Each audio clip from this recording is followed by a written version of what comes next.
Namaste and welcome to this exciting new episode of Sathology Debunking Mythology. Sat means truth, Logos means a study or science, Sathology means a science of truth or study of truth. Opposite of that is mythology. By the way, I made the term Sathology because there was no antonym of mythology. Mythology word was an academic word created to tell the academics and the future students of the world that the ancient history before European civilization activities was all fake. And another narrative told is that European colonizers were welcomed in the whole world. That is not true. Vasco da Gama, you can ask him what happened to him. He went with 13 ships to Calicut, returned with only three. But those three were profitable for him. It gave him the cost of 10 other ships that he lost, plus the profit was 400%. That was the money he made in the first trip.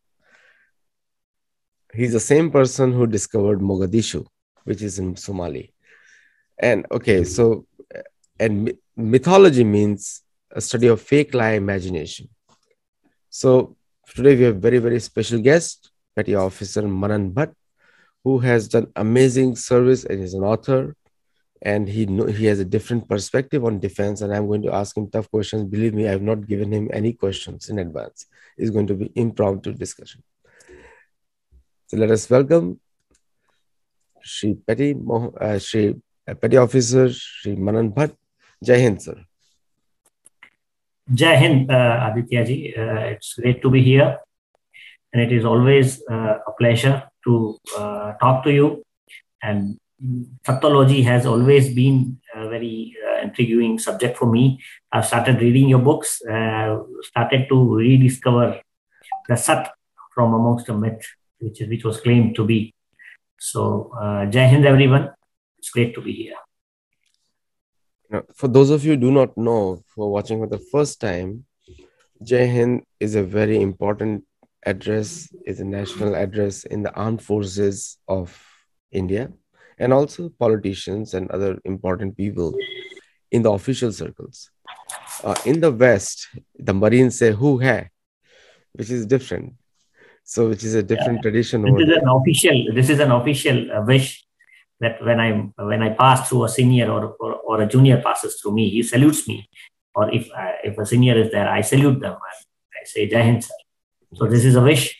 This is an official wish which has become part of my linguistics and my normal day-to-day activities. So as a soldier, you leave the service, but the service never leaves you.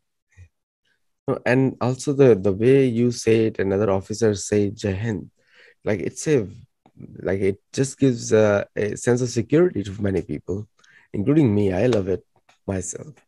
And coming to this, we have a lot of things going on: Afghanistan, US, India, and a lot of things have been done. First of all, congratulations that Prime Minister Modi inaugurated a new defense complex.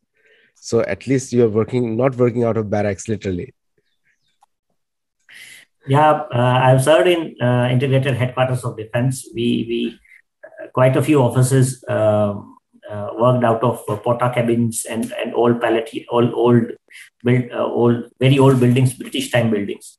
So it was the need of the new building for integrated headquarters, and now the officers are because the main think tanks are posted in the integrated headquarters, the tri-services headquarters, like the US has Pentagon.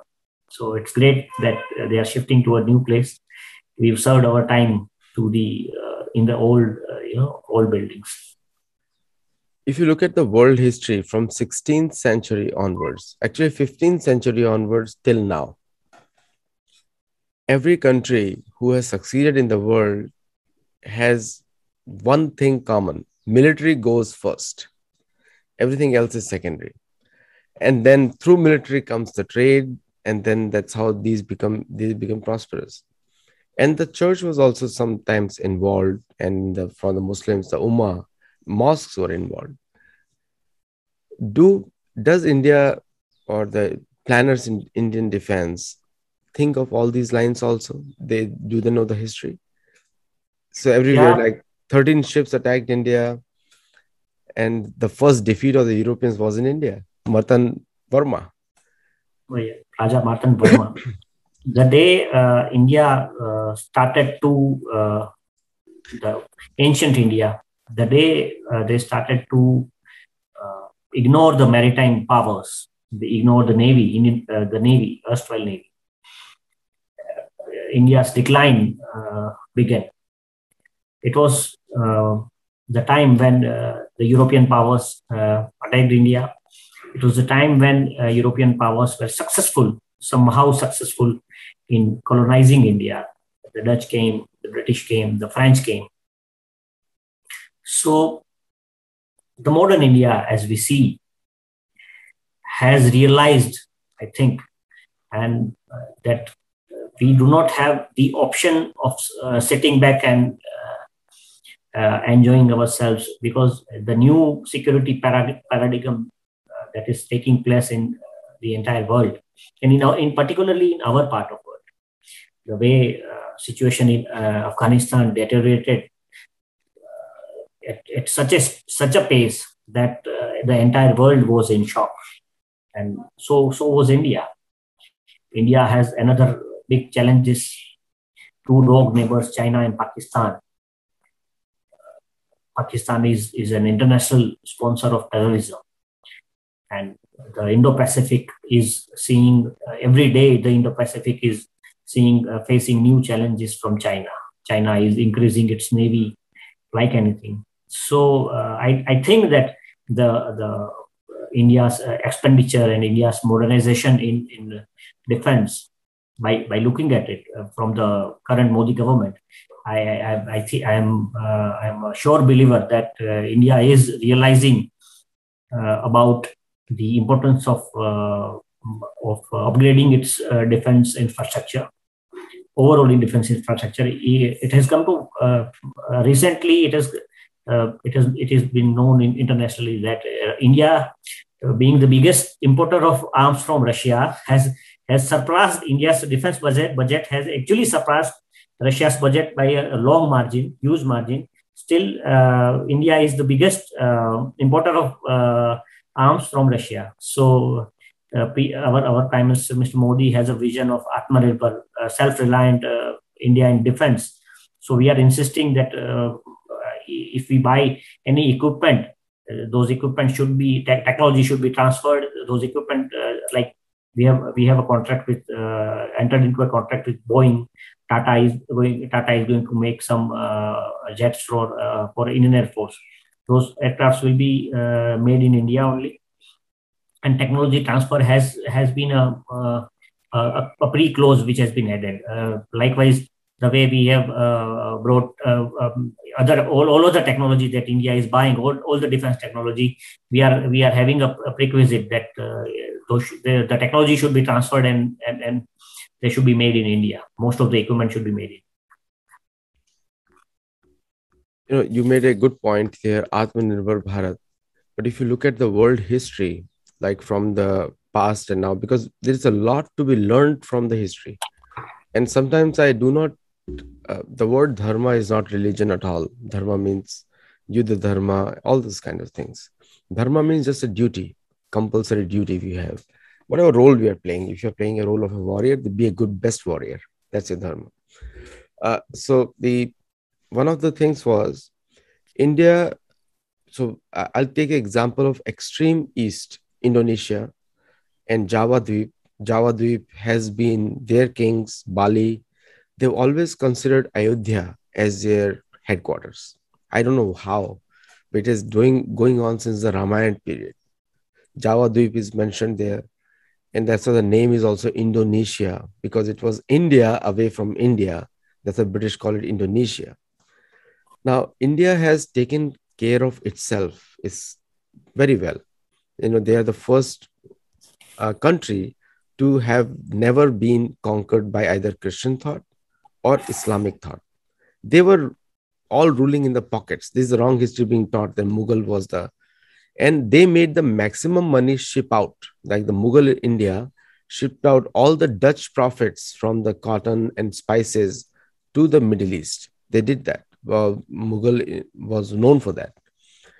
But India did not send, so they defended their territorial area, which was really India, Himalaya, and in Indus Sagar, which was in ocean. But they did not take any action in Indonesia, Philippines, Malaysia, when all of them called for it. Don't you think we're repeating the same mistake right now? If your reference is to Afghanistan, then Afghanistan is known as it's a place which is known as graveyard of empires. So many experts, many defense experts, many diplomatic experts, all senior diplomats are saying that India should never send its boots across to Afghanistan. India has realized this from a mistake that we made during IPKF mission. Indian peacekeeping force was sent to Sri Lanka. We were fighting Indian armed forces, Indian Navy, Indian Army, and Air Force were basically fighting the Tamilians whose roots were from India. We were fighting for the Sinhalese, and we are fighting against the Tamilians. So it's not correct to fight your own native brothers in an alien land. And it was a disaster. India lost 2,400 soldiers during those years, and it is a blot in India's military history. So India doesn't want to commit a mistake like IPKF once again. And if I would say, मैं थोड़ा अगर मैं इस चीज को accept करके कहूं कि we do not have the capacity. India is somewhat able to defend its own territories. India is somewhat able to hold its fort against China and Pakistan. But in the longer run, if you think that like the US, if India has to start aggressive military diplomacy in the region, if India has to enforce peace in the region, then it would be tough for India, because right now economically also we are in growing stage, but it won't be wise for India to send boots abroad. And the US has already realized its mistake, and they have called back their troops. And I welcome that, because sending the troops in Afghanistan was never a wise decision. And we know what Pakistan did with US. Ek taraf, on one side, Pakistan was taking aid from US, which amounted to around $23 billion. And on the other side, Pakistan was itself supplying arms, ammunition, training.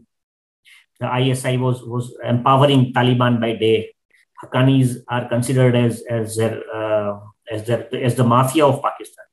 So this kind of mistakes that the US did, India cannot do, and India can never send its troops to Afghanistan. But let me assure you that in HIDR missions, in missions to support peace, in missions where there are natural tragedies, where there are human tragedies, India is first to respond to its littoral neighbors. All the littoral neighbors are, like Malaysia had a very recently a very huge submarine accident when it's a very old submarine of its Malaysia went down around 800 meters down at the seabed. India immediately sent its submarine recovery vessel. Likewise, entire world chipped in. But whenever there are humanitarian crises, whenever there are tsunami, whenever there is a hurricane, in the crisis, India is there. India is a soft power. India is there to humanitarianly help all its neighbors. India is extending a support to all its neighbor all the time. And we lack as a soft power, we lack the aggression. And this has been India's policy. Like the US has US interest American interest. The way, likewise, India also has its own, we also have our own interest in our own policies. I don't think that it would be wiser to change the policies with a click of a mouse or so fast. We have to think about it. We have to empower ourselves. We are looking to become a 5 trillion economy. The COVID has slowed our ascent, but sooner India is aspiring to be a good economy, and then only we can think about I sincerely wish that somehow, some way or other, we should have our somewhat we have some intervention in Afghanistan, because Pakistan. It was a sad defeat for the US forces, and Pakistan had it all the way. So India should do something to decrease the influence of Pakistan in Afghanistan. So like I was saying before, that all the civilized and the peaceful gestures in the world, throughout the world, are taken as weakness. And like when you talk about peace and you have nothing, people take it as weakness. But when you have a strong military and the everything else flourishes because people respect it. So most of the Indians may say whatever they want, but if I look from the American perspective, America respects India because they know that it's a very strong military power, and they are even willing to. And from an American perspective, if you talk to any American sailor, they will say that I live in a town which is all a Navy town. 32nd base is here. 99 Los Angeles class submarines. Some are working, some are not. They're all standing here. So the mindset is India is a strong nation, and we cannot directly engage with India one-to-one in a fight. It's better to be peaceful with them. That's how they think. So the US military gives a report that India, but now even in India's neighborhood, something happens, whether it's Pakistan. India did a great work in Indonesia, tsunami, Malaysia. They did keep doing it. But those states, especially if I look at the countries like Vietnam, who has always felt connected to India, always. And if you look at the people, Cambodia also, there's a largest Hindu temple is in Angkor Wat in Cambodia. So these are the states which have been intrinsically connected to India. And when they look for support, they look for some support militarily, which is more important for them, which also builds on the trade also and other aspects. What do you have to think on that? Like, shouldn't we go out and help somebody? Just not doing humanitarian, but somewhere our armies are also standing there. Yeah, I mean, when it comes about keeping peace, India is standing peacekeeping forces for UN.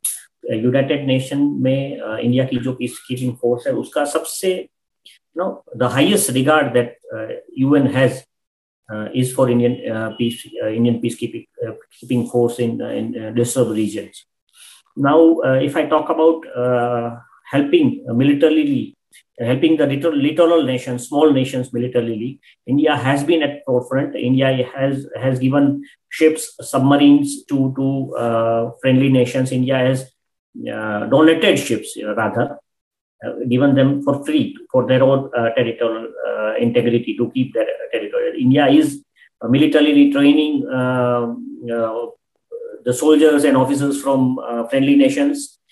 In Navy, we used to train with Bangladeshi soldiers. We used to train with South African soldiers. We used to train with even there were in earlier times, Afghanistan also had in recent times also, when 20 years when US was there and peace prevailed in Afghanistan. Afghanistan army soldiers used to come to Indian defense academies, and they used to train with us. Officers used to come to our defense academies and train with us. So we are. It's not that we are not extending military support. We have seen in recent past that when there was a coup that was attempted in a nearby nation, we rescued the president. So if required, India is always there. And after the airstrike and surgical strikes, India's approach toward terrorism has changed. The world has seen that how India tamed China in Galwan skirmish. So India is waking up to the new world order. India is part of a new world order which is aggressive, but India has its own limitations. India has culturally been a soft power, so we wish to be there, but unless somebody points a finger at us or pinches us, we remain so. And our friendly neighbor China, very overtly friendly neighbor China, and their soldiers have realized that the soft power that India was thought to be, how strong it can be when pushed to a corner. So we are strong, and we are emerging to be strong with the partnership that we are having with our friendly other friendly nations, we friendly democracies, I must say, that France, Australia, US, these are friendly democracies, and India is emerging stronger. The word democracy in the West, I'm going to write in the new book also what was democracy's origin. But the word Loktantra is a very old word. It's from Mahabharata, mentioned in many other Veda also, Loktantra. And Panchayat Raj is very old governance. All those governments in the past existed, like Martanda Varma, great example, 1841, and where he defeated the Dutch. This is the first time Dutch were ever defeated in a straight war when they landed on the Indian coast. And so it was a strong navy. And after that, the Dutch went out of India. There was a Dutch East Indies Company. People do not know that Dutch East Indies Company has been the biggest company ever in the history of the world. Apple and Walmart and all those things combined are smaller than that. That's how big it was during that time. And so they used to come for trade through military. And then they used to completely empty the land of every resources anybody had. That's what they did to Indonesia. That's what Indonesia was. In that time, it is mentioned there, one of the books I read over there was Martanda Varma. Indonesia, he thought it was his territory. So part of the war he fought in Indonesia and part in India. And that's how, so when you take and it is our philosophy to take the war into enemy's territory, never fight in your territory. If you fight in your territory, then it goes off. But after independence, India has fought 4 or 5 wars with neighbors which have been carved out of his own territory, most of it. India has lost territory to China. Now, when you take all these things and little bit what happened in Galwan, the whole country was so happy to see something standing up. So don't you think the policy has to reflect the historical past as well as the historical reality today? Basics never change. Like in any economy, supply and demand, that's what goes on. In nations, it's the military, and the strong military is essential for its survival. Essential. It's not ifs and buts and how. United States dollar is still holding the value because there are 11 aircraft carriers in the sea all the time. So what do you have to say on that? Don't you we have to change the mindset here? India has to evolve and has to think militarily when it comes to diplomacy. There is no better diplomacy than a military diplomacy. During 1971 war, our diplomacy was known as gunboat diplomacy. Our gunboats attacked Karachi harbor from the horizon and destroyed it completely. Karachi was their oil fields were burning for attack. Karachi was burning for a month. So this is what the Navy did, and India has to realize. India has to be in a subtle way raise the bar and become a strong military that it aspires to be. And it cannot be possible. It can never be possible by being a sustained armed importer. India has realized it, and it cannot be an overnight process, because as being part of the military, I have realized it that we have been very reluctant. We have been very averse to arms and ammunition. So the production was left to government factories, which were once again very not very professional in dealing with things. There were quite a few things, quite a few instances of corruption also while importing things from Russia and all. So things didn't go our way, but India has realized, and we are coming up with new liaisons with new democracies, in particular with Russia, in particular with USA. So day by day, India is becoming self-reliant in weapon manufacturing, and India is not averse to increasing its military might, because the more it won't happen overnight. We took 35 years to build a nuclear submarine, INS Arihant. It took 35 years. It should not have happened. We took 25 years to build a aircraft carrier.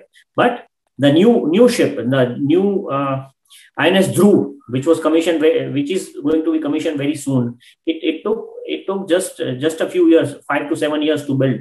So India has realized the potential in building the military might in its own way. We cannot simply rely on Russia or US or France to raise our to bring our military to make our military strong. India has to make its own military hardware, and we are fortunate that the US and the other Western forces have realized to stay away slowly and gradually stay away from Pakistan, and are coming closer to us. In particular, I must be thankful to our adversary China, that their own China's escapades in South China Sea have made the entire world realize that India is the big enabler, a nation that will balance China in a longer run in Indo-Pacific. So it is of utmost importance for the entire world to make India a stronger nation, and the democracies, the friendly countries are chipping in, and India is building up on its military hardware. India is becoming slowly and gradually picking up and becoming a strong military, and it is our dream. It is the dream of our Prime Minister to make India a self-reliant democracy in defense. Our armed forces, our men on ground, the officers and the men, the Indian Navy, Indian Air Force, and Indian Army are second to none. As you just said, that the entire all the friendly countries as well as the adversaries, they have realized that the military practices are best in the world. India, the military practices that India follows, the training, the infrastructure, we have everything. We produce the best pilots in the world. We downed a F-16, state-of-the-art F-16 with an old warhorse MiG-21 Bison. So the men are the best in the world, one of the best in the world, and can compete with the best in the world. Only thing that we somewhat lacked was the technology, was the advancement in the military hardware, and we are going very strong with it. And I sincerely wish that it would continue the same way, and India would suddenly become the power that the entire world aspires it to be, because of the Indo-Pacific. Because nobody in the world wishes that overtly aggressor China will have hold fort in Indo-Pacific, and the world trade will be in much danger if China becomes aggressive. In last 7 years of the new government, a lot of changes have happened in the Indian image. Now, the Western, you will never find an American using a Russian armed carrier, even if they have a inferior technology. Like the MiG-24s are very potent aircraft. They can land on a berry. Or 24s also, 24 which India has not got, but they use in Syria a lot, MiG-24s. And no Americans will use even a European technology. They'll use only their weapons. Even if it is inferior, it doesn't matter. Land Rover is known to stop down. I I was trying to buy a Land Rover for myself. I did not buy it because it's a car which always breaks down. Now, but they will use their own cars. British Armed Forces will have their own version of Land Rovers. They won't go to buy to US to buy Oshkosh. They were using their own cars in Afghanistan. However poor it is, even it is poor, they'll make it armed and they'll use it whatever best they can. When India tries to do a military parity, they try to pick up the best available in the world to import it. But what happens is the indigenous innovation goes out of the window after that. Because now the local innovator will say, what is the use? They're going to still go and buy the Israeli one. It's a big mental factor. Now, no army in the world has ever fought. Like if you look at the Gatling gun or the first, it was a Vickers. These are the guns that are created. Now, they not perfect, but they use their own. And gradually it starts building up on that. And when it becomes advanced and more experienced, they always use colonies for testing. Like Afghanistan was a big testing ground. For Russians, Syria was a big testing ground where they first tested S-300 and S-400, where they denied airspace to the American war fighters who were supporting ISIS at that time. Now, that is the way the international armies work. But the mindset, other than Navy, you belong to the Navy, and other than Navy, which has been a big indigenous supporter, we have not seen that kind of mindset in other aspects of the Indian Armed Forces. So what happens is that when a bullet is needed, now you have to buy expensive bullets during wartime, and the prices go up way higher. Like normally a bullet will cost you 30 cents in the US for a civilian, and for a military guy, it will be cheaper. But for India, it is $2. So when they import it, $2, it's like 4 times the profit now and selling the same bullet. Don't you think that it has to go to the grassroots, that you cannot fight anything long-term on foreign weapons? The new regime, the Modi regime, has told it very categorically.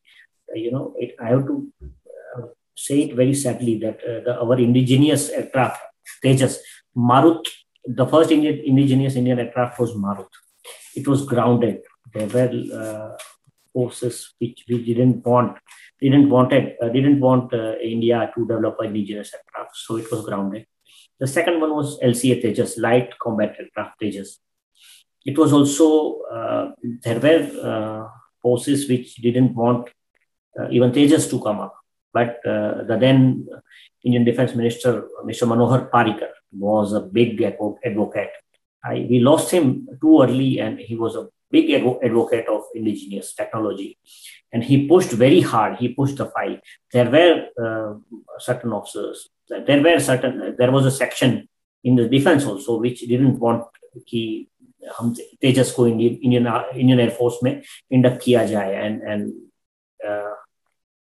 Higher speed पे वो शडर करता है वगैरह, ऐसी अफवाहें उड़ाई जाती. सो it was said that when you give shortcuts to even to the military officers, when shortcuts are available, when they jab aap over the counter, when you allow them to buy things over the counter, they are very comfortable with the imported hardware. But when it is strictly said that no, you won't be buying anything from over the counter or from foreign, you won't get any foreign hardware. The only thing that you are going to get is get it made in India, and you can get it. So it has been categorically said, and let me tell you, Indian Air Force is following the footsteps of Indian Navy in indigenization, in Make in India, and the LCA Tejas, the next variants of LCA Tejas are already being made. LCA Tejas MK2 is under trials. LCA Tejas TDBF, an entire new concept where of drone swarming. One LCA will be flown by 2 pilots. The second pilot will be controlling 2 Tejas Max jets, which will be without pilot. So we are indigenization in a big way. हम जो आत्मनिर्भर जो technologies हैं उसमें हम बहुत बड़ा प्रगति कर रहे हैं. And let me tell you that the drone swarm technology that India had recently showcased in Indian Army Day 2021 on 15th of January 2021 was a note of it was taken by the entire world. Entire world stood up and took note of this technology. So and these drone swarms have already been inducted in Indian Army. So this startup is being run or being implemented by a retired squadron leader of Indian Air Force. So Indian Armed Forces officers are coming up and leading the way in indigenizing things for India. हम आत्मनिर्भर India को बनाने में बहुत जल्दी progress कर रहे हैं. Indian Army भी is coming up with new innovations. So let me assure you that it will take some time, but we are implementing quite a few good things in the armed forces. Ideally, the Indian borders in the east should start from Indonesia onwards. Like Indonesia onwards, Indian Navy should be tackling threats from there, Malacca Straits, and on the west, there's a saying in America now. It's a joke now that America is more liberal to the enemies of America than to the friends of America. And friends of America have always suffered. And you have seen the examples. Wherever they have sold the weapons, America has ultimately fought the war over there with them. And it is a history. History is a big teacher. Big teacher, but I do not know why people do not give value to it. But if you do not learn from history, history repeats itself. Iraq was the biggest American client. Saudi Arabia was the biggest American client. Pakistan was the biggest American client. These are all client states of America. And America, what has happened now after some years? They all have been put down. Recently, America removed Patriot missiles from Saudi Arabia. Now, so you cannot trust a country, and being an American citizen with full honesty, I'm saying, you cannot trust when there is no consistent foreign policy. But in the case of India, we are a very old civilization. Even if I'm here, I tell when I meet any American official, I say I'm 100% gold standard Indian American, original. And so when they say you cannot, so we have to learn all these lessons from here, that our boundaries should be extended reach. Like, for example, the biggest mistake which India did, that time they were not aware why the Vasco da Gama is coming. Our security should start from Somalia and in the west, and that is African coast, and also in the Saudi Arabia. That's where our security should start. And on the east, our security should start there. And in the north, our security should actually start from Kyrgyzstan. Mahabharata refers to north of Kyrgyzstan as Uttar Kuru. That was the influence in Mahabharata till that time. And we don't say that Mahabharata is just about 18 days war. It's not about 18 days war. It teaches you a lot about geography also. So when you go above, Arjun went to the north with approximately 5 million soldiers. 5 million soldiers. And whichever area he went, he recruited more. And that's how he built a huge army when they went to Uttar Kuru. Now, this is the story which is already there in our pages. We are still confined to the British divided India model, which is like a small map. If you add all the territories that we have lost, India will be bigger than United States today, or bigger than probably China too. So don't you think the mindset has to change? Because we are still thinking what the British want you to think, that this is your India. Burma, 1948, they wanted to join India. Sri Lanka, 1948, they wanted to join India. And Pakistan, obviously, Indian politicians made a blunder over there. Afghanistan never recognized Durand Line. Never. Because the Shah of Afghanistan said, we are India. So when they say Afghanistan is a graveyard of empires, it is actually India which is a graveyard of empires. Because it was part of India that time, 1919. And that's where the British lost. So, but the narrative has changed. Like another country which, if you go to Wikipedia, is the worst source to get any information, by the way, but some chronology, you can get it over there. They define Bactria as an independent nation, a Bactrian civilization. Now, if you go to study Bactrian civilization, it's Valkyria. It's mentioned in Vedas all over the place. Like you have Bharat, then you have this Kekai Desh, and then you have after that Valkylia, which is Iran and northern Persia, which is called, and then Madhya Desh. This is the western boundary. We have forgotten everything. We are just relying on what Max Muller gave us. Don't you think it's a mindset is completely destroyed with this kind of like lack of information? Indian culture has been totally demolished by Macaulay's education, and the Constitution of India gave the minorities right to have their own religious education, but Indian religious education, which was basically the education of Sanatan, it was not it was never a religion. It was never about religion.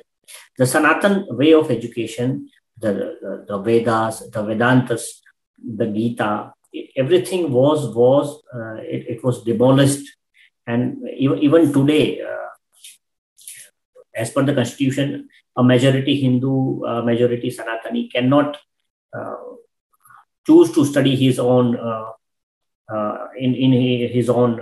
Even I have not been. I have not studied the Vedanta and all. So it's like in how to destroy a civilization in so many years. British taught us, and the constitution ensured that the Indic culture never reaches our history will remain a myth. And if you are interested, then you go and study. But it's not part of the curriculum. It should have been a mandatory part of every Indian's curriculum. So now what happens is you have generations of people who have never been exposed to the idea of India. The Indic idea of India has never been exposed. India that is shown to the students from the day one in their studies is the Macaulay's India. So this is what has happened. And I'm sorry to say that since the 7 years, we hope that things will change, but educationally, it has not yet improved. And my Guruji, Swami Paramatmanand Saraswati, he runs a Vedanta school, and he is now 65 years of age, and he's hoping against hope. He's pleading with the government and to establish a Vedanta school. And there are Swamis, there are Gurus who there are the flag bearers of our dharma, the flag bearers of Sanatana, who are insisting that government should legalize the education of Hindus also, so that our children can also get exposed to the real Sanatana instead of it being sidelined as a ऐसे कहा जाता है कि धर्म जो है आपका religion जो है वो इट इज ये आपका घर के अंदर की मैटर है, जबकि it is not correct. Religion Hindutva is a way of life. ये कोई घर के अंदर की मैटर नहीं है. इट शुड मैं ये कहता हूँ कि even every Indian irrespective of his religion has the Sanatana in his core. Otherwise India would also have become an Afghanistan, a Taliban, or a Pakistan. India has not become this because of the Indic roots of every Indian. So unless we start realizing it and start teaching the real our real history, the Satology to our children, I don't think that it would change. The mindset won't change immediately. Oh, and we have to see it as a history, not as just as a fiction or just philosophy of mindset. It is history. It is to see a history. You can learn lessons from it. Like I just gave you some examples over there. Now I was studying the British war fighting strategies in Afghanistan from Kandahar base. They used to operate from Kandahar, and I was studying how they move. 7 cars, heavily armed, and they have the best of the best weapons they loaded on. Each car they used to carry 50 to 60 tons of ammunition on a small, they used to call it a periphery watch. And they would go out, and I see Kashmir, and most of people try to compare Kashmir with Palestine. What Israel does on Palestine, you have no idea. Indian government has more resources than Israel. Israel is just 6 million people. and ammunition is not that big. They have to rely on American ships to supply ammunition every 5 days, 6 days, 7 days. Their ammunition got depleted in 7 days. And India, so in Kashmir, Indian foot soldiers go house to house knocking the door and talking to them and trying to speak with them. There was never use of excessive force. Even they could, I would say, if US was in their position, USA would be now dropping. I don't know what they would have done. They even used depleted uranium in Kansas in after in 80s. So Indian army has shown a lot of restraint and a lot of care for its own people. I do not know whether it is the right quote to make. One of the Indian army generals said that we don't use army on our own people. One of the things he said. In the Western countries, the army, the national army, the National Guard is almost like a Western army. Nowadays, the American police is fully armed. They're all ex-veterans. They killed 4 million people in Vietnam, almost 2.5 million people in 20 years killed in Afghanistan. If you calculate all civilian casualties, they have the best human rights track record. But when it comes to media and the countering the media, it has not been done. And I think they're waking up to that. The media narrative is as important as fighting on the ground. Do you think that realization has come? What is your view on that? It is a fact that some forces were able to build anti-India narrative, and the narrative that India is using excessive force in Jammu and Kashmir was sold like a hot cake in Western media, including America. And it was never true. I have written it time and again in my books, in my articles, that Jammu and Kashmir to India is not what Gaza is to Israel. India can never bomb Jammu and Kashmir. India has never used heavy weaponry in Jammu and Kashmir, even against deadest of the terrorists. Itna bhi khatarnak terrorist aa jaye, we have never used such weapons. India has been maintaining utmost restraint while fighting the terrorism. India is हमारा जो humanitarian aid है, Indian Army is also extending an olive branch to the locals. The first chapter of my book, Balakot Airstrike, talks about humanity. CRPF head constable Iqbal Singh, whose colleagues, whose brothers in arms were killed by a local Kashmiri boy, a local Kashmiri suicide bomber, had no grudge against the local Kashmiris, the people of Kashmir, the people of Srinagar. And he took out his own tiffin box, provided tiffin box from his bag when he was on duty. While he was on duty in downtown Srinagar, he was facing arson, he was facing stone pelting. And just 3 months back, he had lost 40 of his brothers in arms. Still, he had no grudge. He took out his tiffin and fed a paraplegic boy with his own hands. And he didn't have lunch, but he gave his entire tiffin he fed his entire tiffin to the local Kashmiri paraplegic boy. This is what Indian forces are doing there. We cannot, the results are showing up.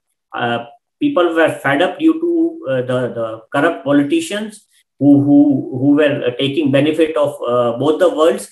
They were taking money. People were taking money from Pakistan to aid jihad. People were taking money from India to stop jihad. This is what they were doing. This is what Pakistan had done with the US. They took aid from US from left hand, and they used their right hand to give the same aid to Afghanistan. So this is what the some of the Kashmiri corrupt politicians were doing. India, after removing of Article 370, gave a new hope to the local Kashmiris who are now seeing a new democracy. The rise of new democracy in Jammu and Kashmir is being seen. Aspirations of locals have shown their true colors. Now people are aspiring to be a good democratic citizen of India. Now India is no more a mainland for them. India is their own country. The tricolor is unfurled everywhere. earlier it was said that Lal Chowk mein aap tiranga nahi phehra sakte.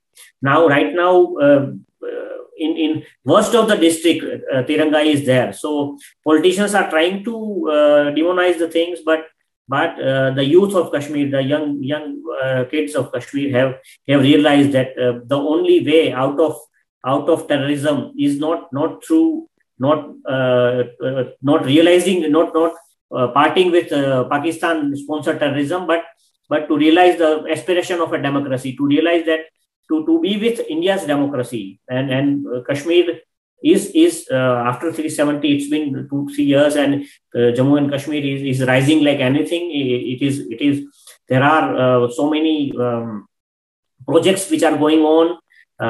Factories are being laid on.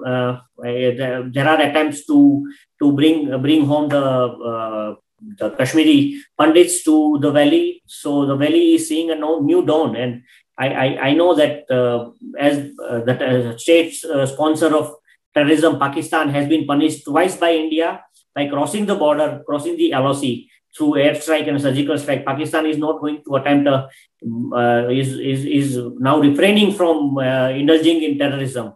And although they like a old terrorist sponsor, old proxy tactics won't go easily, but India is ensuring that the borders are secure. India is ensuring that the youth of Jammu and Kashmir get jobs, they get subsidies, they get education. A new university has been established in Leh because of the Kashmir-centric politics of few politicians.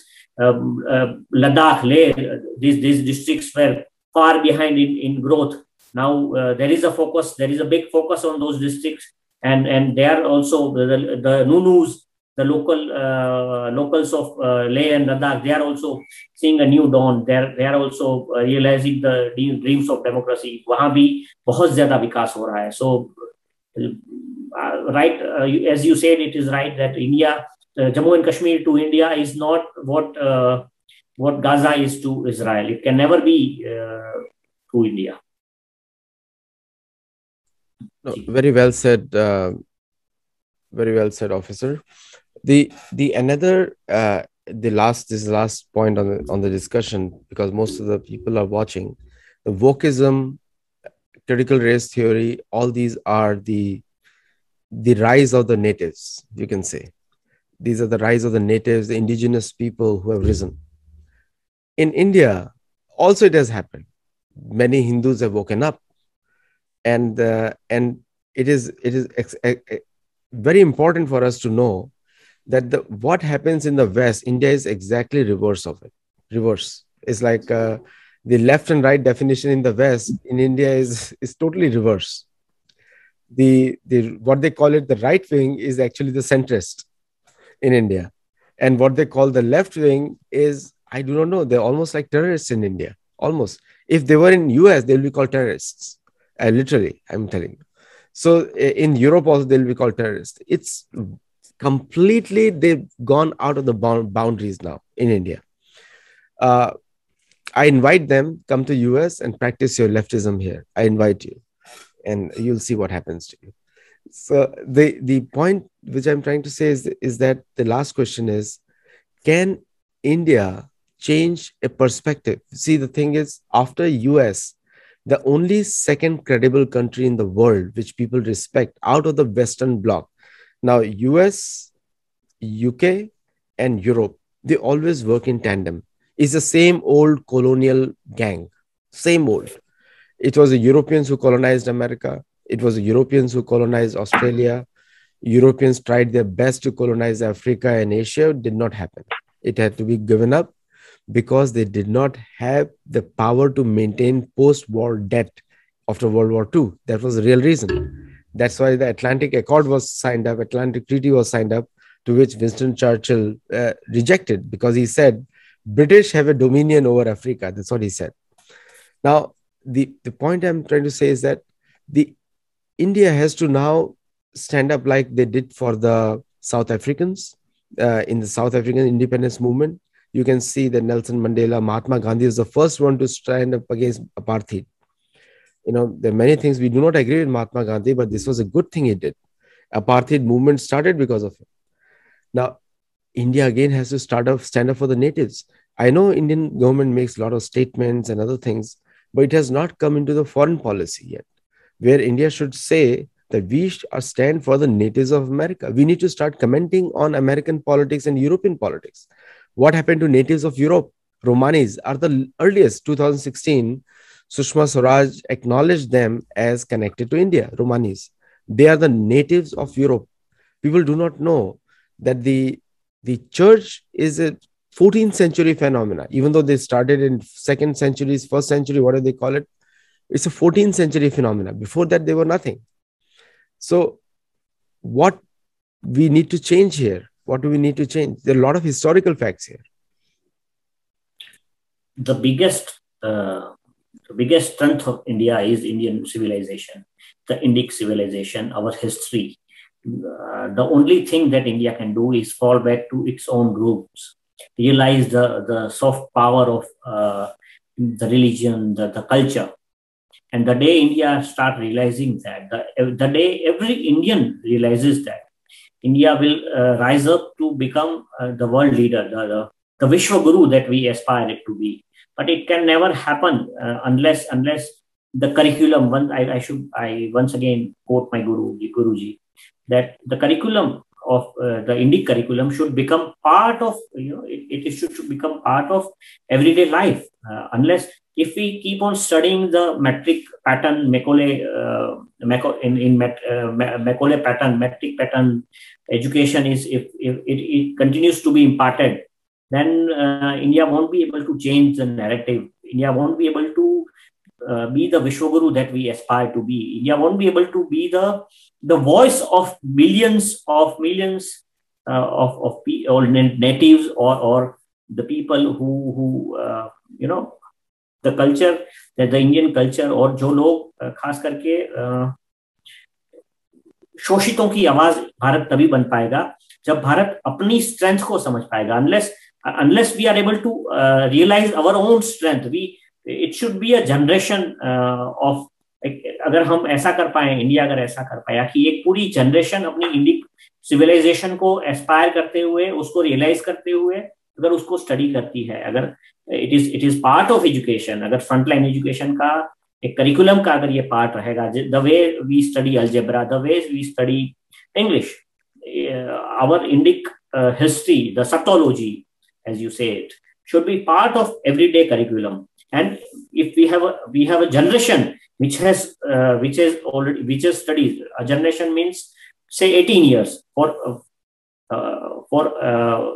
next 18 to 20 years, if a generation studies the Sathology, then India would definitely become the Vishwaguru. India would definitely be able to be the voice of the natives, voice of the suppressed, I should say. No, Hindus are known to be the best voice of suppressed, because as Hindu culture has never conquered anybody culturally or changed the beliefs of any natives. It has been the most harmless. Islamic conquest destroyed North Africa. We all know what happened to North Africa. Christian conquest divided North America as like their gardens. Every European country had a patch in Africa. And Hindus have never done it. But at the same time, Hindus need to come up with, because Hindus are known to be the very good military organizers. And like we said in the beginning, the Hindus are best, and Dronacharya produced the best warriors. So our education system has to create good warriors to defend, and good warriors. And the culture itself is very business friendly. It is the karma based culture, which is capitalistic, is the opportunity. The only opportunity we got is that the equal opportunity to work, karma, karmanne vadhikaraste. Everyone has got that adhikar to do karma. Anyway, thank you so much, Manan Bhattji. It's always a pleasure to talk to you. And this was our second show together, and something new came up this time. And thank you for sharing your knowledge and wisdom, and also your book. So viewers who are watching this discussion, do get that book, Balakot, what Manan Bhatt, Petty Officer Manan Bhatt has written. Please do check it out. Namaste. Thank you. Namaste Aditya ji, thank you so much. It is always a pleasure to talk to you. और खासकर आपसे बात करना हमेशा मेरे लिए बहुत insightful रहा है. और ये सबसे बड़ी बात ये है कि आपका जो नॉलेज है, the knowledge that you impart, even with the questions, is out of the world. So I must salute you, and I wish to continue talk to you whenever you get a subject which is near to my the limited knowledge that I have. I try to talk to you very often. Yeah, it's great. I'm more of an academic, so I research. But anyway, thank you so much, and Jai Hind. Jai Hind.